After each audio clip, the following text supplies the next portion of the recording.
Bonjour, aujourd'hui nous allons étudier les indices dits en base 100 à travers le cas des prix de l'immobilier.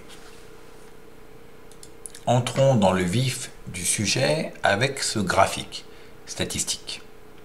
Comme vous pouvez le remarquer, pour l'année 95, tous les prix de l'immobilier des pays concernés dans ce graphique ont été ramenés à une même valeur, à la valeur de 100.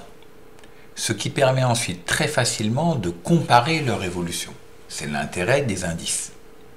Pour la France par exemple, en 2015, on arrive environ à un indice de 240.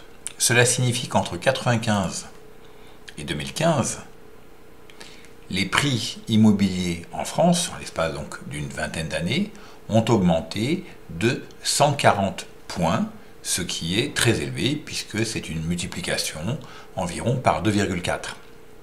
Augmentation moins importante que pour la Grande-Bretagne, certes, mais plus importante que pour l'Allemagne.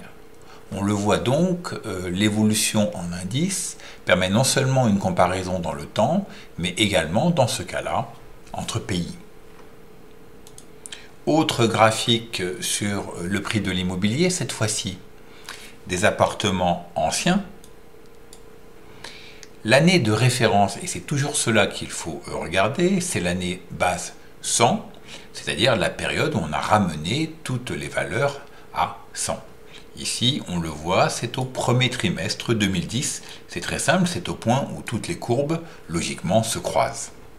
On peut donc remarquer qu'entre 2010 et 2012, les prix des appartements anciens sont passés de 100 à 114,7 points, c'est-à-dire une augmentation de 14,7 points en l'espace de 2 ans, puis ensuite ont légèrement baissé, vous le voyez ici, de 5 points entre 2012 et la fin 2014. Attention, ne confondez pas l'augmentation en points et une variation en pourcentage. Il est vrai que si votre point de départ est 100, alors 14,7 points d'indice signifie aussi une augmentation de 14,7%. Par contre, si vous comparez deux périodes ici-là, dont la première période n'est pas de 100, alors cette baisse de 5 points n'est pas égale à une baisse de 5%. De la même manière, quand on prend le début 2003, où les prix étaient d'environ d'un indice de 60, le passage de 60 à 100 est une augmentation de 40 points d'indice, mais pas du tout une augmentation de 40%.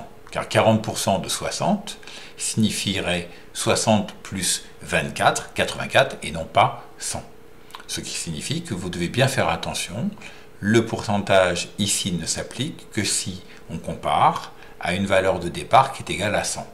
L'intérêt donc des indices est de ne pas se préoccuper de ces évolutions en pourcentage, mais de comparer en permanence une évolution par rapport à une période de référence. Prenons le prix des logements anciens en moyenne en France.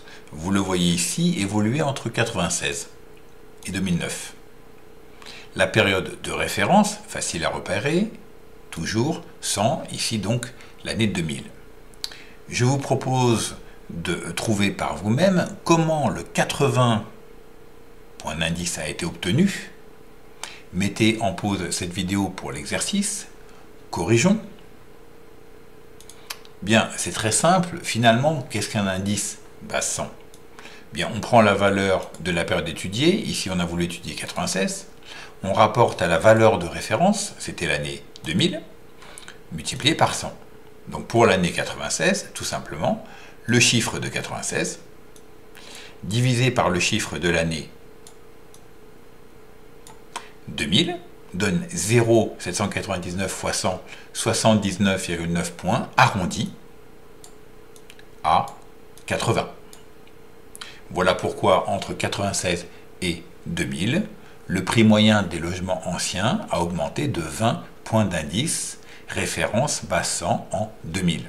Si vous voulez être sûr d'avoir bien compris, retrouvez tous ces indices par le même calcul grâce à cette formule.